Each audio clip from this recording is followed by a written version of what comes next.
This video is for those who missed our Zoom meeting this morning about the upcoming Atascosa Highlands Elegant Trogon survey. I did try to record the meeting this morning, and there was some sort of technical glitch. I think I know now what went wrong, and can prevent that in the future. Our future one should record okay, but it did not record okay this morning. So I'm going to go through what we talked about during our Zoom meeting this morning, because I had about 9 or 10 people there, which is great, but a few people missed it. So just in case you wanted the information about what we talked about, I'm going to go over that right now with you. So this video will be posted on the Arizona IBA website, which we're actually going to look at right now. So thank you so much for joining me. My name is Jenny McFarland. I'm the conservation biologist for the Tucson Audubon Society and the coordinator of the Elegant Trogon surveys of 5 sky islands in southeast Arizona. This video specifically is talking about details and information for the Atascosa Highlands, Atascosa Mountains, Atascosa Highlands area, which is the first of 5 mountain ranges that we survey as part of this large volunteer-driven study. So this mountain range is it's south, very far south and west of Nogales, and is mostly accessed via Ruby Road, which is exit 12 going south on the I-19 highway. So the Ruby Road exit, most of these areas are accessed via Ruby Road. So here's some information about the upcoming Elegant Trogon survey of the Atascosa Mountains. So, okay, just sort of share screen. All right, so you should hopefully be able to see the screen right now, my screen. And the first thing I want to talk about is how to access some information that I have arranged for everybody. So if you go to the Arizona IBA website, which is aziba.org, and from the home page or from any page, if you click on the resources tab right here, it'll pull up this page, which has many sub pages for some of the different surveys we do. I have here one about basic IBA protocols, long spur surveys, and then the third option here is Elegant Trogon surveys of skylands in southeast Arizona. You can click on that or click on the blue button to view page. It takes you to this page. This page shows some sort of general information, because the Elegant Trogon surveys attract a lot of people really like trogons, and so you get a lot of beginning birders or people who maybe this is the first survey they do with Tucson Audubon or with Arizona IBA in general. So I have some general information at the beginning about why we do these surveys and why they're significant, and then the dates for this year's surveys, as well as the sign-up link to join any or as many of these 5 survey days as you would like. And I have some different questions I ask about your hiking ability, stuff that helps me figure out where best to put people. And then I have this page of surveyor resources, or this section on this page of surveyor resources. I have a link to a PDF of a scan of Rick Taylor's book from back in the day where he wrote about elegant trogon behavior. And it's a very interesting read, sort of about how they behave and what their different sounds that they make mean from his observations. And then I have some audio files that you can listen to here that are really quite good.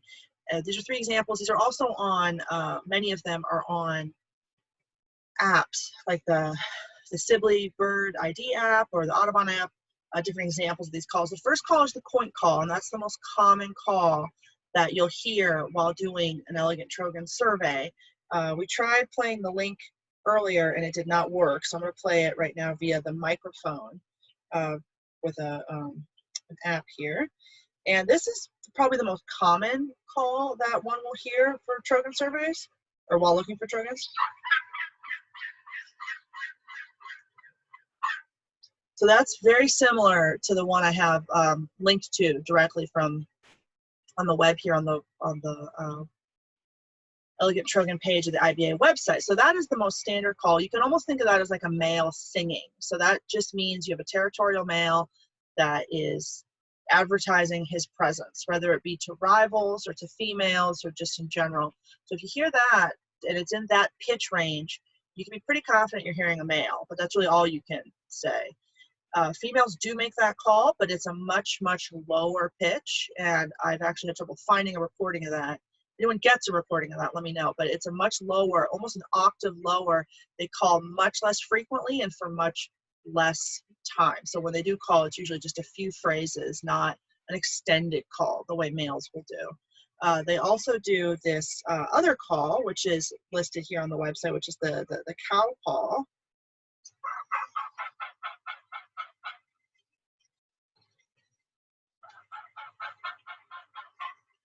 It's much huskier.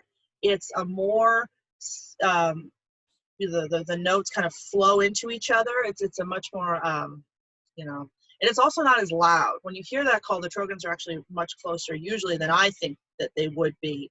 The voice, that sound does not carry all that far. That's a different call. That's what you can almost think of as a more intense, more intimate call. Almost always when I hear that call, if you hang around a little while, it usually is part of a pair.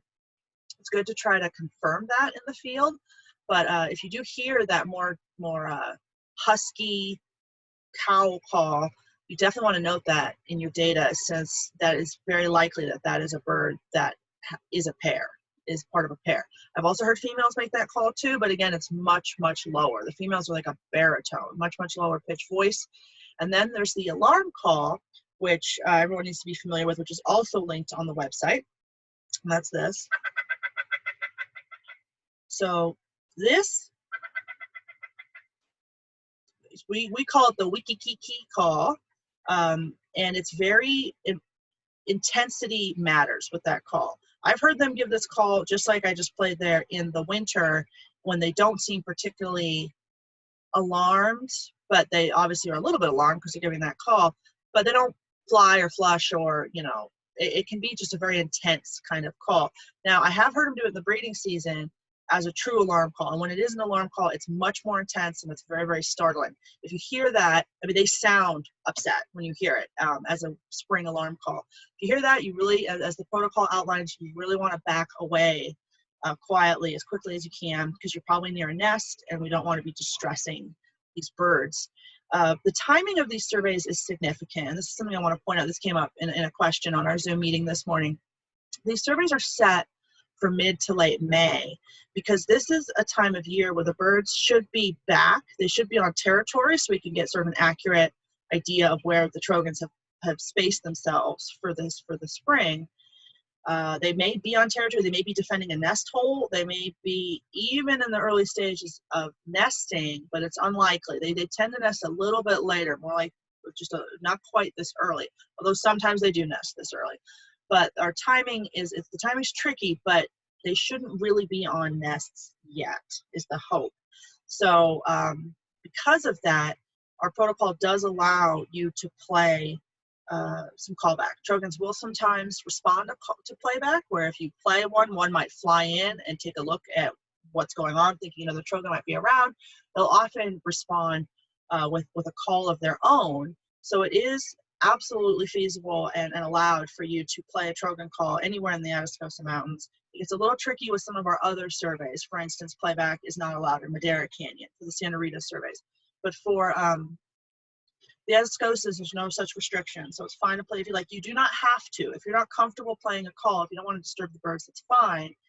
But it is certainly allowable. You can do it whenever you would like. If you think it's a good piece of habitat and you'd like to play just to make sure there's not one around, you can, or make sure to see if one is around.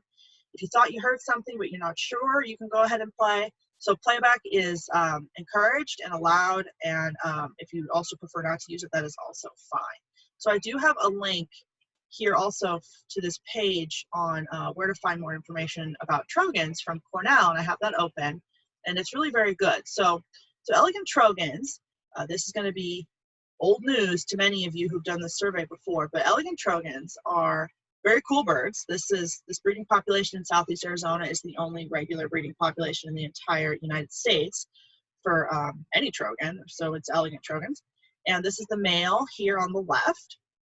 It's got a lovely red belly, shiny green head and wings with gray on the shoulders and a white collar. And you'd think, wow, this bird is so bright, there's no way I can miss it. But Trogons know that they're quite brightly colored and are very good at hiding. There's a female in the center here on the page, and the female is a little more demure in her color. She's got a pale pink belly, gray chest, darker gray head, and this lovely white teardrop mark coming down off of her eye. She's a similar size to the male. These are quite large birds, and you'd think, wow, a big bird like that, of course I won't be able to miss it. I'll be able to see it for sure, and they know that, and they're very, very good at hiding. So they can sit still for very long periods of time. They have sort of this like hunched back appearance, look like they're never sitting up quite straight, which you can see here in this third image, which is a video you can click on.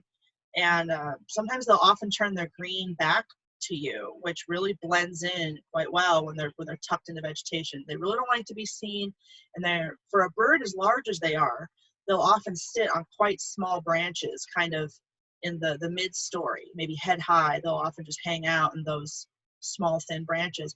But this time of year especially, when they're on territory but they haven't started breeding, they can be quite aggressive when it comes to calls. So playing a call can often sort of provoke them into calling back or moving, coming closer if they are around. So this is a really interesting page. It has a lot of good information about how to ID Trogons and some good photos of Trogons. So let's see here. Okay, so what do I have here? So this is specifically a meeting for the Atascosa Mountains. Now the Atascosa Mountains, I have here on this IBA page about elegant Trogons. I have added some more information. So this page has been around for several years, and we've directed volunteers to it, but I've added some more information this year. I have at the bottom, towards the bottom, a note about these surveys. This was added based on some really good feedback I got from some volunteers last year, as well as a video on what to expect during the Elegant Trogon survey. I did film this last year in the Patagonia Mountains, and I think it's a really good overview of how these surveys work. So if you're new to a survey, to these Elegant Trogon surveys, this is a good thing to watch. I also have here the data for the last 3 years of the Elegant Trogon surveys broken out year by year. And of course, when this season's over, there will be a new page for the 2020 data. But then I've also added this year these specific pages on information for specific surveys. So if you click on this one for the Atascosa Mountains, either on the name or on the red link, it takes you to this page, which is the one I have created for Elegant Trogon survey, the Atascosa Mountains. Resources specifically for this one of 5 Elegant Trogon surveys. So I have here a protocol, an instructions page that you can download, and a data form that you can download.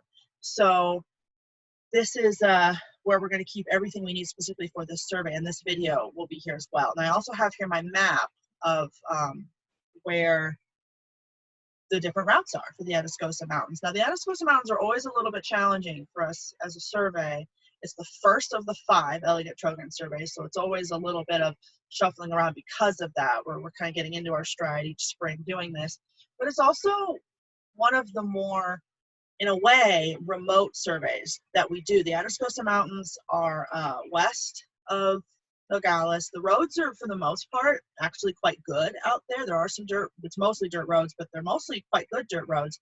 But this is really close to the US-Mexico border, and there is little to no cell phone coverage out here. So we need to be very aware of that. I do tend to have people partner. I hardly ever send anybody alone out in the Atascosas because it's so remote and difficult to call for help because there's no phone signal.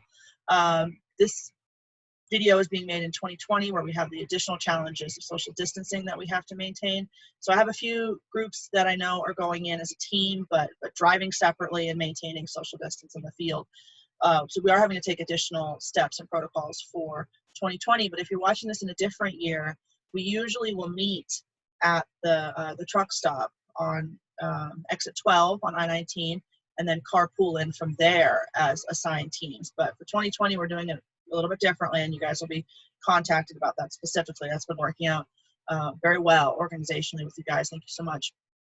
But the Atascosas are an interesting area, and we're doing this video because we cannot do a meeting beforehand because of these 2020 restrictions. So there's a full-size map, which you can access on the page here by clicking this option here, View Larger Map, and here I have the larger map open. And the Atascosas are not a terribly large area, but they are really quite good for Trogons. So you come down from Tucson or wherever you're coming from, you come south on the I-19, and you're going to take exit 12 to Ruby Road, and nearly all of the routes are accessed via Ruby Road. And I have here our regular routes that we do every year we get covered. So it's really important to know that we have core routes that we survey every year so we can accurately track the trends of Trogons. But I also have some other routes that we do not every year or ones we've never done that I'm interested in if we have enough people to get covered. But it's more important that these core routes get covered first because that's what we use to actually track trends of Trogon population in the United States here in Southeast Arizona. So this first orange one, so we're going to go start east and go west. The Calabasas Canyon is one that we're going to get covered. Then it's Walker Canyon, and these are all accessed via Ruby Road. And then keep going, we have the famous Peña Blanca Canyon, one that usually has quite a few Trogons. And then we're going to be doing Alamo Wash, going from east to west. Already have a team for that. And then this is, let's see, what's this? All right, so that's kind of the end point of Alamo. And then let's see here. And then, of course, the Bear Ranch route, which is usually done by Larry Lease. This is his special route. And then the famous Sycamore Canyon going south. And then, which is quite a well-known spot, probably the best-known spot. It's really famous among hikers. And then California Gulch, where we have sometimes had Trogons, but not always. It's a good spot, but they're not always there. This year, I am adding a route around Peña Blanca Lake. There's been a recent report of elegant Trogons there, and I'd like to have that checked. And then there's this area north of the dam, and you access that by parking at the lake, taking the trail around the lake, and then scrambling down the dam and going north of the dam. It's really a very cool area. We do not always get Trogons there. We sometimes do, but it's just an absolutely really cool area anyway that always has a lot of birds, just not always a Trogon. These are some areas to the east of our normal section that I'm interested in checking. They're not as, you can kind of tell from the topography here, they're not as steep canyons as these ones further west, but they're quite good. We did these areas for cuckoos a couple years back, and the habitat actually looks okay. There might be Trogons in here. Doesn't seem super likely, but it's possible. So our first one here is Belatosa, which runs parallel to Calabasas, and then Pesquiera, which is quite a nice canyon, but again, quite shallow, but it does have oaks, a lot of mesquites, oaks, and lots of grass, real shallow wall canyon, easy walking. And then so there's another Alamo Canyon for some reason. The Atascosa is further east. This is also Alamo going south. And then Potero Creek. This area does not seem super likely to me, so we probably won't check it this year, but that is one that we may do in the future. Let's see here. Though who knows? No one ever checks it, so there could be Trogons in there.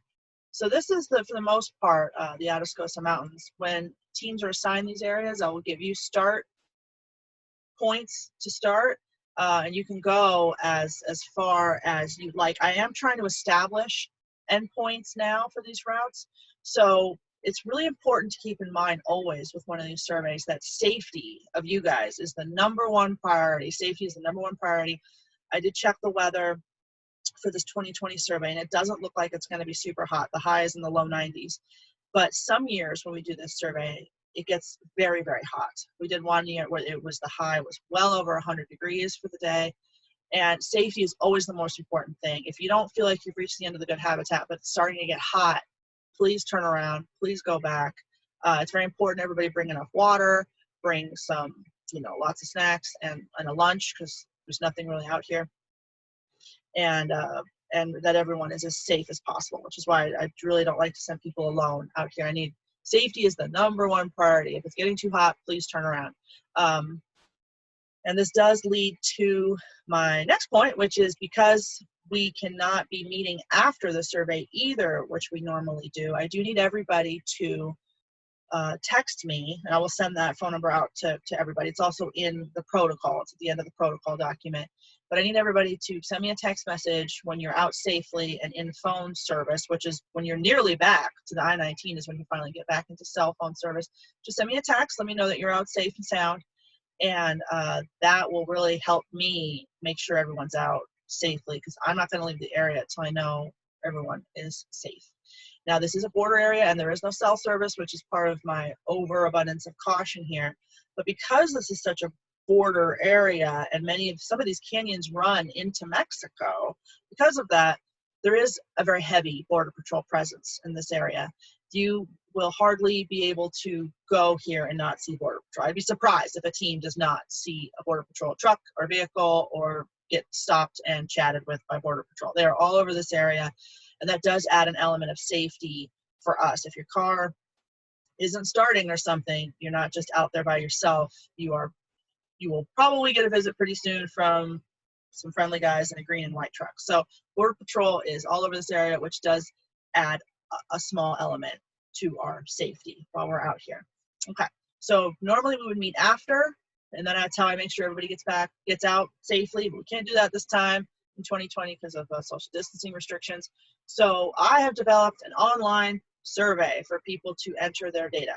This is what it looks like. This link will be sent to everybody. It's just a little online survey. It explains what's going on at the top. It asks for some information about you, your name, phone number, which survey that you're submitting data for, name of your route, did you survey the entire area, how far did you walk? Because I'm really trying to figure out some standardized lengths for these routes. So if you feel like you've walked, you've gotten through your canyon and you're like, well, this habitat now looks not good for Trogons at all, I'm going to turn back. I need to know what that endpoint is so I can try to encourage teams in the future to get as far as you did. So that's why I'm asking how far you walked. And then see here, especially for this survey, it's important because I'm really trying to, I haven't really been established yet. I'm trying to figure that out. If anyone else helped you, so then you can put more information about who was with you. If you did an eBird checklist, this is where you would put the link to that so we can get that data. And then if you say you had no Trogons at the end here, the survey's over. So then I know that it was checked and that there was no Trogons, and that's fine. That's very valid data. 0 is a very valid number. If you say yes, though, it takes you to another page where it asks you more information about the Trogons that you observed. So this is all information that you would have recorded on your data form. If you're not able to print your data form, normally I hand them out, but we can't do that this year. If you're unable to print your data form, just make sure you take a look at it and maybe bring a notebook with you so you can sort of write down everything you need to document when you see a Trogon. Well, the most important thing I need to know is how many, if you're able to figure out if they're male, female, juvenile, or of unknown sex, and then where they were, and then any behavior you know. So for where, I need a GPS point if possible. There's a lot of free apps on your phone that can help you with that, or if you can't figure that out, you can always do from the free eBird app, you can always start a new checklist, and that will give you a very accurate coordinate of where you're starting your checklist, so you can then take note of what that GPS point is. That's one way to work around. There's a lot of free GPS apps out there, or if you actually have a GPS unit, you can bring it for that purpose. Okay, so this is how we're going to be entering data. If you don't want to do it this way through the survey, I've had a few people test it out and we've made some changes, so I think it is pretty smooth now and easy to use. But if you'd rather not use this, that is fine. But then you're going to either have to email me a scan of your data sheet or a photo of your data sheet with your phone or something like that. But the data does need to get to me one way or another. And this form is, I think, is the new way that we're going to try, and then the preferred method. So one other thing I wanted to address was a good question we got this morning during our Zoom meeting, which was, is there any sort of structure on how fast you're supposed to walk or how quickly? And so anyone who's familiar with the cuckoo surveys that we do in the summer knows that that is very set, very strict protocol. You have to walk a certain distance, you play the call for a set number of minutes, then you walk a specific distance. This is not like that.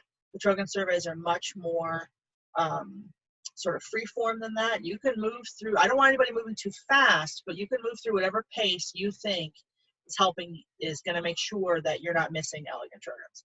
So if you want to spend more time in a piece of habitat that looks really good, that is great. If you want to zoom through a patch that looks less good, that's also great. And I would say one of the most important things too to point out to everyone is that this question I have towards the end of the survey is how many Trogons were on your route? And I have this as a required question to answer. And this is, you have to use your best judgment. If you heard one and then you heard another one and you're not sure if it's 2 or 1, you have to come to a decision as a team in the field. No one will ever have more information than you did at that moment on how many Trogons were present. And just use your best judgment. Go with your gut. If you think it was one bird and it moved, just say it was one in that area. If you think it was two, like I heard that one and then I heard another one and there's no way it moved that fast or type thing, or you think you heard two at the same time, whatever, you have to just go with your gut and come up with a number that you are comfortable with, and that is certainly good by me. Okay, there's no wrong answer, and no one will have as much information as you have in that moment. So whatever you think is the number is what I want to be recorded in the data here. Okay, so the last thing I wanted to talk about is an app called, I couldn't figure out how to make my phone show up on this, but there's a really interesting app that's free called Avenza. So here it is here's their web page, and I have it on my Android phone, but it is available, and this is what the logo looks like, a pin on a green field. It is available for both Apple and Android smartphones.